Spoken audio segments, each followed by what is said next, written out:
পিরোজপুরের ইন্দনকানীতে ১৩ কেজি গাঁজাসহ মাহবুব মোল্লা ওরফে বাবু নামে এক মাদক ব্যবসায়ীকে আটক করা হয়েছে। রবিবার বেলা ২টায় উপজেলা সদর ইউনিয়নের ৩ নং ওয়ার্ডের আওরাপোল ও ফায়ার সার্ভিসের মাঝামাঝি সিদ্দিক শেখের বাড়ির সামনে থাকা কবরস্থান থেকে উক্ত ১৩ কেজি গাঁজা উদ্ধার করে বালিপাড়া থেকে মাদক ব্যবসায়ীকে গ্রেফতার করা হয়। আটককৃত মাদক ব্যবসায়ী বাগেরহাটের মোড়লগঞ্জ উপজেলার চিংড়াখালী ইউনিয়নের খারইখালী গ্রামের মৃত এসাক মোল্লার ছেলে। আমরা গোপন সূত্রে জানতে পারি যে একটি ট্রাকে করে কিছু খাট মালামাল নিয়ে আপনার চরখালী ফেরি পার হয়ে তারা মোড়লগঞ্জ সন্ন্যাসী ঘাটের দিকে যাইতেছিল।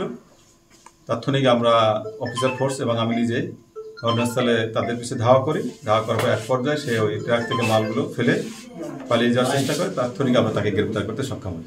পুলিশ সূত্রে জানা যায়, গোপন সংবাদের ভিত্তিতে বিশ্বস্ত সোর্সের মাধ্যমে নিশ্চিত হয়ে ইন্দরকানী থানা officer in charge OC Mohammad Ahsan Kabir সঙ্গীয় ফোর্স নিয়ে অভিযান পরিচালনা করেন। এ সময় গাঁজা বহনের সাথে জড়িতরা পুলিশের উপস্থিতি টের পেয়ে তাদের গাড়ি থেকে গাঁজার প্যাকেটগুলো সিদ্দিক শেখের বাড়ির সামনে কবরস্থানে ফেলে দিয়ে বালিপাড়া অভিমুখে চলে যায়।